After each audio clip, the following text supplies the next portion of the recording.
Hey everyone, I wanted to do a video just giving us kind of a brief overview of what chapter 1 is going to be about in our book. So we've been doing review videos up until now, but we haven't started any new material. And I'm about to make the lecture notes for the first section of this course that is considered to be new. And before I do that, I just want to say something about how the real number system came to be, and also a little bit about how our textbook works and how it's laid out. So I have our textbook here, and if you see, if you turn to chapter 1, there's a discussion of the real numbers in section 1.1. And the way this book works in general is the first section of every chapter is kind of a discussion of what interesting questions or things were going on at the time in history with mathematicians as these ideas that are introduced later in the chapter were being developed. So in chapter 1, since we're going to talk about the real numbers, there's kind of a history discussion of how the real number system came to be. And so you can think of it as, originally we started out with the natural numbers. We needed to be able to count things. So we were counting, 1, 2, 3, I've got 5 rocks. And then after that, we wanted to be able to do addition and subtraction and operations. And so that brought in all the integers, the negative numbers as well, and then 0 as the additive identity. Then the Greeks were trying to mess around with measuring lengths, and so they were trying to say, if I have 2 line segments that have 2 different lengths, there should always be a third line segment whose length divides evenly into both of those. It's kind of like unitizing 2 measurements in the same system. And that's how the rational numbers came to be.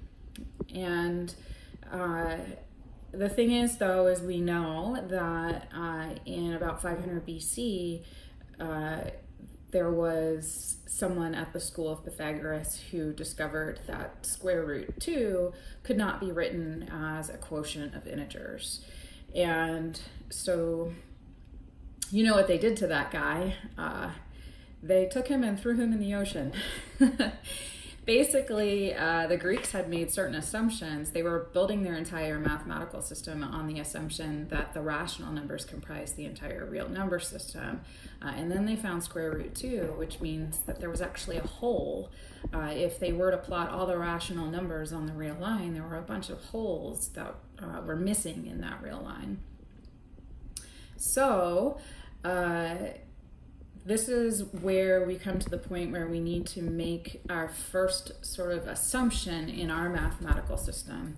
And assumptions that make the foundations of mathematics, they are statements that are taken to be true and we don't have to prove them. These statements are called axioms.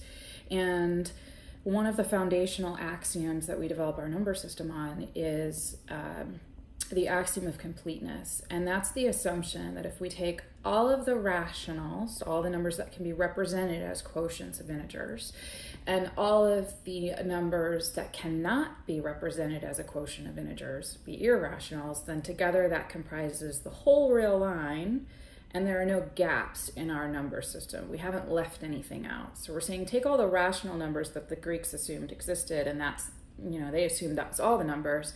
Then we know that there are these numbers missing, and we're going to assume that when you take those missing numbers and put them back in and you graph all of them on a number line, there's no holes in that number line.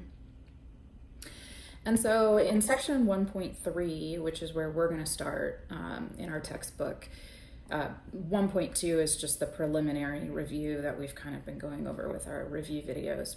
But section 1.3, we're going to talk about the axiom of completeness, which is the assumption that the real line has no gaps.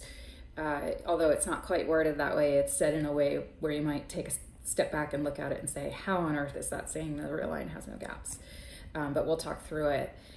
And then we're just going to start to look at what other mathematical statements and theorems have to follow as a result of this new assumption about the real number system.